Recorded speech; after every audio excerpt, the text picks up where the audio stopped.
Setelah tragedi pesawat AirAsia QZ8501, Kementerian Perhubungan semakin intensif dalam membenahi industri penerbangan. Untuk itu, sejumlah pejabat di kementerian itu dicopot. Di lapangan, pemeriksaan izin penerbangan terus dilakukan di sejumlah bandar udara. Pesawat tidak boleh terbang jika perizinannya belum selesai. Apa yang dilakukan oleh Kementerian Perhubungan ini kiranya dapat melakukan perbaikan bagi industri penerbangan kita. Sebab dunia penerbangan kini sangat dibutuhkan masyarakat sebagai sarana transportasi yang cepat dan nyaman. Ya, bersama untuk membahas tentang pembenahan industri penerbangan di Indonesia telah hadir di studio Berita 1 pengamat penerbangan Bapak Samudra Soekardi. Apa kabar Pak Samudra? Terima kasih sudah hadir di studio kami hari ini. Perbaikan akan dilakukan di berbagai lini. Mana yang harus diprioritaskan, Pak Samudra? Sebenarnya kan pelaku penerbangan itu ada regulator, ada operator, terus ada pendukung-pendukungnya seperti bandara, terus ATC dan sebagainya. Nah, sebenarnya semua lini itu penting gitu loh, apalagi menyangkut safety ya, menyangkut keselamatan. Nah, mulailah masing-masing membenahkan diri. Contohnya regulator itu karena dia menjamin keselamatan penerbangan orang-orang yang terbang, baik warga negara Indonesia maupun warga asing, dan kita kan terbang internasional standar. Jadi terbang ke negara lain, ke kota orang lain dan sebagainya itu harus benar-benar aman, nggak boleh celaka di tempat orang lain atau warga negara lain. Itu kita diaudit oleh ICAO, International Air Carrier lah, asosiasi. Nah, di ICAO itu kita dapat kategori 2 dari FAA. Itu dulu diperbaiki untuk apa namanya, untuk regulator.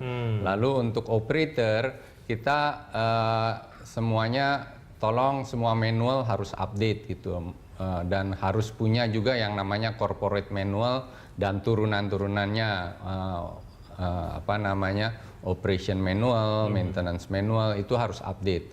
Dan itu harus benar-benar dijalankan semuanya, juga harus dapat training SMS.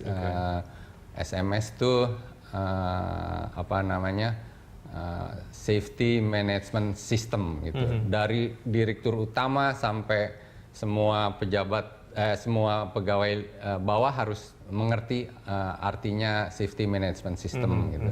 Itu harus dapat, dan recurrent benar-benar dijalankan dan sebagainya. Baik, apa yang dilakukan oleh Kementerian Perhubungan ini untuk memperbaiki berbagai hal? Tentu saja ini juga menjadi satu sorotan belakangan, Pak Samudra, terkait dengan sertifikasi dari ICAO sendiri. Ini adalah satu organisasi internasional yang tentu saja mengawasi atau mengaudit regulator. Apakah sudah betul atau belum mengawasi berbagai macam stakeholder dalam industri penerbangan. Kita masih ada di posisi 2. Untuk bisa mencapai posisi 1, apa yang harus dikritisi dari regulator sebetulnya? Yang pertama, mungkin yang paling krusial adalah jumlah inspektor. Itu yang paling krusial, karena gimana bisa mengawasi pertumbuhan airline itu kan, terutama jumlah pesawat ya, pertumbuhan airline meningkat signifikan gitu. Kalau tidak diimbangi dengan kemampuan jumlah inspektor yang cukup di dalam mengaudit atau mengawasi perilaku daripada operator, itu ada kesenjangan jadinya. Sejauh ini perbandingannya berapa banding berapa, Pak? Dari perbandingan inspektor dan juga operator? Saya nggak tahu persis ya. Mungkin pertumbuhan ini cukup signifikan.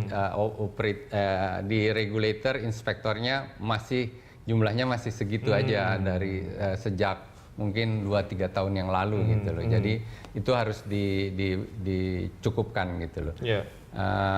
Sekarang ini mereka pinjam dari airline. Jadi sebagai inspektor itu dia pinjam dari airline untuk mewakili perhubungan mengaudit airline. Nah, itu yang kurang pas lah kalau menurut saya. Jadi, apa efek yang ditimbulkan?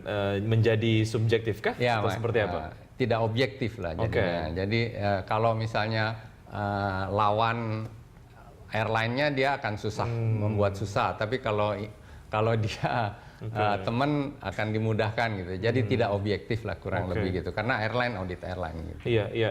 Dalam memberikan izin terbang dan lain sebagainya, apa yang bisa dikritisi dalam hal ini? Seperti kita juga tadi melihat beberapa headline di beberapa surat kabar, ada yang terkait dengan suap pemberian dari izin terbang. Anda melihat mana yang harus harus diperbaiki sebetulnya dalam hal ini? Jadi ada dua kalau saya usul sih. Jadi dalam perizinan di perhubungan sebaiknya melalui internet aja, melalui website gitu. Nah, itu satu, sistemnya bisa berinteraksi dengan sistem gitu, bukan dengan orang dengan orang. Tapi di pihak perhubungannya juga responnya harus cepat gitu loh. Jadi karena ini per detik ya, per menit dan per detik gitu loh. Terutama dalam hal regulasi gitu loh. Dan itu aja. Dan kalau dari segi bisnis dan sebagainya itu sebenarnya biarlah airline itu bersaing gitu loh. Tapi dari segi safety semuanya harus sama gitu.